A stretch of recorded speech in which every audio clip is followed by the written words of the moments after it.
I was wondering if anybody could help me with this. This is what I need help with. This is a Precision 6262 that I've upgraded to a Gtx35r. What I'm wanting help with is trying to figure out how to make a radius or G-code for this radius. It has 3 arcs to it. I know what the measurements are of the 3 radius. They combine in tangent to 1, and I could tell you location at which I want that position to start, but you really don't have to have that information because I could just adjust my offsets to put it where I want it. But if anybody can help me with that, I'd be appreciative, and I don't mind paying you for helping. This is a Precision 6262 that I converted over to a Gtx35r. The inducer gets bored out 4 thousandths. It's not that much bigger than the original 6262 wheel.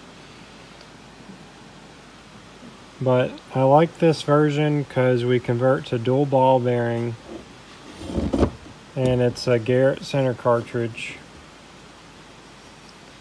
The cartridge is thinner here, so it moves deeper down in the turbine housing.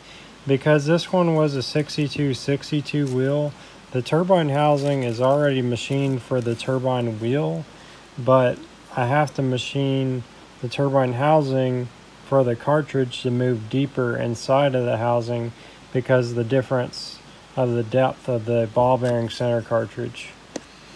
To adapt the ball bearing cartridge to the TO4E compressor housing, I have a Garrett TO4E adapter plate.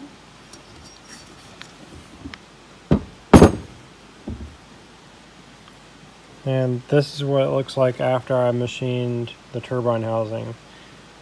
The way I was able to do this was I first have to grab it on the bearing housing side and surface it out here. I just went ahead and surfaced this, and then I flared it all the way to the turbine wheel to smooth that out, so it makes a really good transition. The way I lined that up was off the inside bore here. And the purpose of surfacing this out is so that when I grab it with my chucks to machine it, that I get the accuracy I need, because I'm not machining this area at all for that turbine wheel. So this area has to stay in perfect symmetry with the bearing housing. So I have to use this side to get the symmetry, or grab by this side to get the symmetry from here to surface this out, so that this will be in symmetry with the other side, because it's just not in symmetry the way it comes for Precision, or either it's just the rust causes it to go out of symmetry. So it's kind of a very critical job to do it that way. Otherwise it's not going to be, the wheel's just going to be off center if you just machine it without surfacing that out.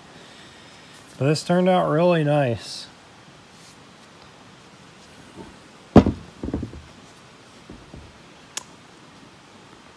I don't do these types of jobs very often. This is probably the first one I've done for this build in probably 3 years or more.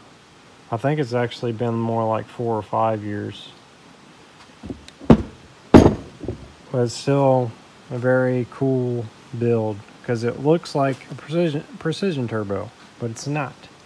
It's a ball bearing GTX35A2R and precision housings.